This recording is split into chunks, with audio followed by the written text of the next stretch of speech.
Welcome to another Ask Trades video. It's another how-to, and this time it's how to point a patio nice and neat. So I'm going to show you the tips and tricks and how to get the best result from pointing. No mess, nice and tidy, really strong pointing as well. So hopefully it won't fall out again. So here we have a little small tool. Ideally you wanted about a 20mm thickness small tool. This one's a bit too small to be honest, but I couldn't find it, so had to cope and bear with. So here I am, just scooping out the wonderful bit of pug and just literally filling in the holes.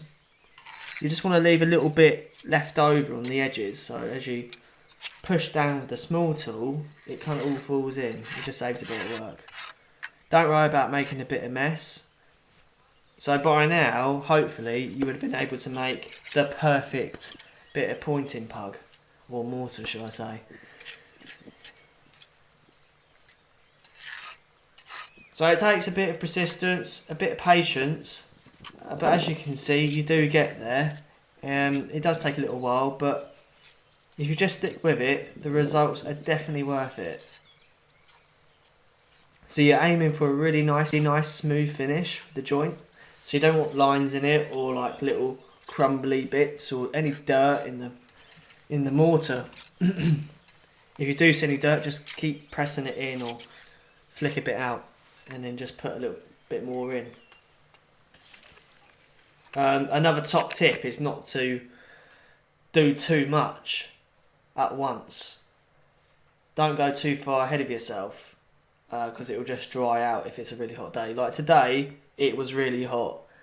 The slabs were like steaming hot.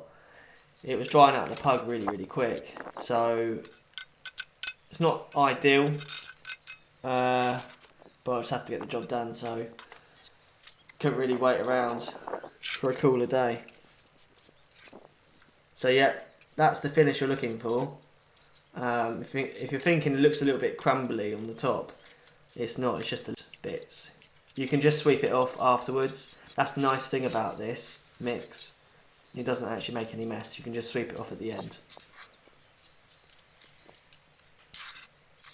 So I've got 120 square metres of this to do, so by the end of it I'm sure I'd have definitely cracked this.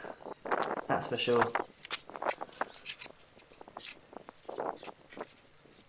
You don't have to press terribly hard.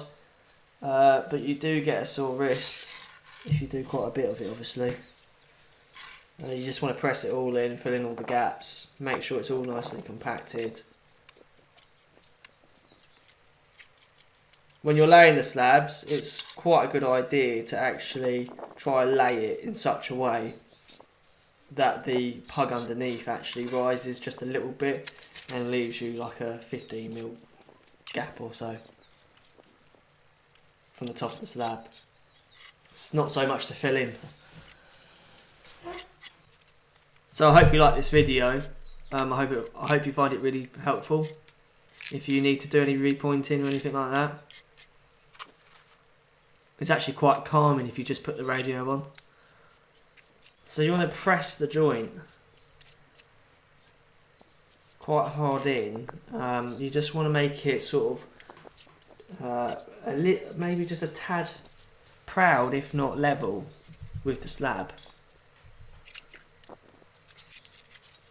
That's to ensure the water just to run off of it and it doesn't get trapped in. That's most of the reason why it blows out in the winter. A bit of water gets into it, sits in there, a bit of freezing, a bit of heat, and then boom, it just pops out. So if you do it that way, it should reduce the chance of that happening. So I'm going to leave you guys to watch this. Just sort of analyse the video and how I do it. See if you can pick up any tips. And there's the finished article. I've still got quite a bit more to do though, unfortunately. Alright, thanks for watching. Keep subscribing, hit the like button. Make sure to comment below. Until the next time. Another video will be coming shortly.